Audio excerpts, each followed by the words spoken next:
அன்பு நிறைந்த ஆண்டவரே, உம்மை நாங்கள் போற்றுகிறோம். ஆண்டவரே, நீர் உமது தூய கோவிலில் இருக்கிறீர். உம்மை நாங்கள் போற்றுகின்றோம். உமது அரியணை விண்ணுலகில் இருப்பதால் உம்மை போற்றுகிறோம். உமது கண்கள் எங்களை உற்று நோக்குகின்றன. உமது விழிகள் மனிதனை சோதித்து அறிகின்றன. உமக்கு நன்றி. நீர் நீதியுள்ள ஆண்டவர், நேரிய செயல்களை விரும்புகின்றவரே, உம்மை போற்றுகிறோம். ஆண்டவரே, நீர் எங்களை காத்தருளும். உலகில் இறை அன்பர்கள் அற்றுப்போயினர், உண்மை பேசுவோர் மறைந்து போயினர். எளியோரின் புலம்பலையும் வறியோரின் பெருமூச்சையும் கேட்டருளும் ஐயா. ஆண்டவரே, நீர் எம்மை காத்தருளும். என் கடவுளாகிய ஆண்டவரே, என்னை கண்ணோக்கி எனக்கு பதில் தந்தருளும். ஆண்டவரே, நான் உம்மை போற்றுவேன், ஏனெனில் நீர் எனக்கு நன்மைகள் பல செய்துள்ளீர்.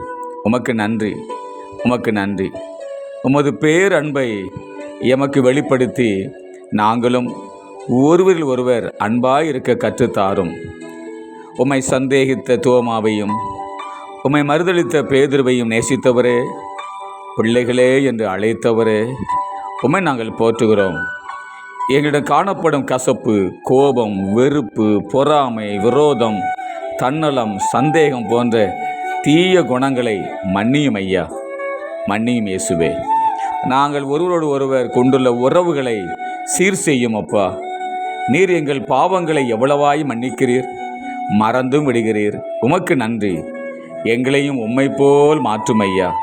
இயேசுவே, பிரிந்திருக்கும் குடும்பங்களுக்காக ஜெபிக்கிறோம். பிரிந்து கிடக்கும் திருச்சபைகளுக்காக ஜெபிக்கிறோம். எங்களை மன்னியும், எங்களை மன்னியும். இருதரத்தாரையும் ஒன்றாக்கும் பிரிவினையாகிய நடிச்சுவரை தகர்த்தெறியும் இயேசுவே. ஒரே சரீரமும் ஒரே ஆவியும் ஒரே நம்பிக்கையும் ஒரே கர்த்தரும் ஒரே விசுவாசமும் ஒரே ஞானஸ்தானமும் ஒருமைப்பாட்டையும் திருச்சபையில் தந்தருளும். எங்கள் ஆவியில் ஒருமைப்பாட்டை காத்துக்கொள்ள உதவி புரியும். எங்கள் ஆண்டவர் இயேசு கிறிஸ்துவின் மூலம் மிகுந்த மனத்தாழ்மையோடு ஜெபிக்கிறோம் நல்ல பிதாவே. ஆமேன், ஆமேன்.